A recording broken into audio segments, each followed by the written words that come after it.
Hey,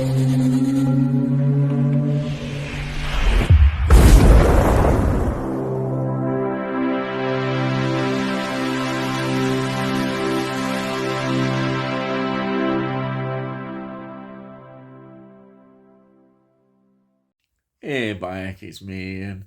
And in today's video, I'm continuing my look at, well, reviewing classic albums. And all these are in my CD collection. They're all favourites. They may not be everybody's idea of a classic album, but they're all classics to me. I love them all. Anyhow, this is A Trick of the Tail by Genesis from 1976. It's 51 minutes and 14 seconds long. Previously, we had The Lamb Lies Down on Broadway, 1974. And following this, we have got Wind and Wuthering from 1976. So, observant of you will notice that is in the same year as this. Yes. Well, there we are. And this is their 7th studio album. Now, Genesis were formed in 1967 and paved their way as a progressive rock band. I think that's a way to put them. Their first album was Genesis to Revelation, 1969, but they got a record deal with Charisma, and their second album was with them in 1970 called Trespass. Then we had some great albums. We got things like Foxtrot, 1972, Selling England by the Pound, 1973, and of course the concept album The Lamb Lies Down on Broadway from 1974. Now, what is important here is that that was the last album with Peter Gabriel as the lead vocalist. And he decided to leave and form, well, his own path with a solo career. And very successfully was. So, Genesis here at this stage, they were all ready to record. They had more material, wanted to carry on the band and get in there and get it going, you know. But they found they hadn't recruited. They couldn't really find a lead singer, so it was decided that Phil Collins would take on the role. Apparently, he did a version of Squonk, and they loved it so much that, hey, you've got the role now, you can do the whole lead vocals. I mean, he had done vocals before on Genesis albums, but now he was the lead vocalist. And what a great job he does. I absolutely love him in this role as the lead vocalist. Wonderful, it really is. So let's go into a few more things about the album. It was recorded between October and November 1975. It was released the 13th of February 1976. It was recorded at Trident Studio London. I say it's on the Charisma label. Now, this is interesting. It is produced by David Henshaw and Genesis. David Henshaw brought so much to this album in terms of production. He had engineered George Harrison's All Things Must Pass, 1970, and guess what? Elton John's Goodbye Yellow Brick Road, 1973. He was an engineer on that. He went on to produce all sorts of artists. These are just a few highlights. Tony Banks, of course, Genesis link. Ringo Starr, Queen, Nazareth, Mike Oldfield, just a few. Yes, there we are. Now,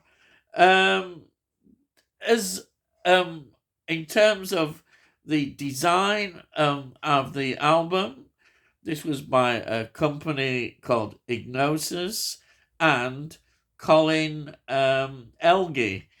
They did a wonderful job on this. Absolutely love this sleeve. The artwork is fantastic. It captures a lot about what this album is about. It was a gatefold sleeve as well. Brilliant. Now, let's look at the lineup of the band.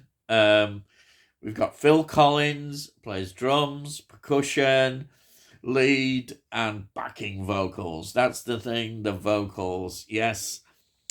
Because when they went on tour, they got Bill Bruford as a drummer in, so that in many ways that he could do the vocals without always being on the drum. That he did do that as well. We've got Steve Hackett, plays the electric guitar, 12-string guitar. And then we've got Mike Rutherford on bass guitar, bass pedals, 12-string guitar, backing vocals.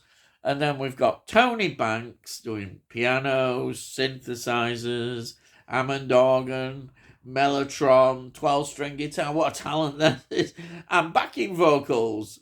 So, in terms of writing, I'll give you an idea of the collaborations used in the tracks. The opening track, Dance on a Volcano, is Rutherford, Banks, Hackett, and Collins. Then we've got Entangled, which is by Hackett and Banks. Squonk, Rutherford and Banks. Madman Moon, Banks. Robbery, Assault and Battery is Banks and Collins. Ripples, Rutherford and Banks. And A Trick of the Tail, Banks, title track. What a talent. Yep. And then the brilliant ending, Los Endos, rather clever, which is Collins, Hackett, Rutherford, and Banks. So the duties are really nicely spread out here on the collection of songs, and the collections of these songs work so well. They all, in a way, have a very similar kind of themes with the music, the lyrics. They have a sort of mythological and fairy tale feel about them. That's what I think the album cover captures. It's what really drew me into this album. How good it is at creating all these wonderful stories and images. But there's even, you've got humor as well in there, which is the Phil Collins element. It isn't all sort of all serious, like Robbery, Assault and Battery is a typical Phil Collins kind of performance, and it's good. It's really funny because Peter Gabriel also had some of that aspect to him, and here we have Phil Collins doing it. That's what I mean. I think in many ways it just shows you what Phil Collins has brought to Genesis, what he really did. And I'm not trying to degrade or undermine what Peter Gabriel did bring in terms of the theatrical side, but all that has changed now, and the same with the live performances. We've got a different direction, but yet the very strength of Genesis is still here. And in the music is majestic, it's beautiful, it gets all the emotions, from everything is all there. I mean, I challenge anybody to show me a Genesis track as good as Ripples. I absolutely love Ripples. I saw it on the Old Grey Whistle Test, I remember, when they were sort of showcasing the album, and I was just not black. And all these years later, I can just listen to Ripples. The performance, the way it builds up, it's just so wonderful.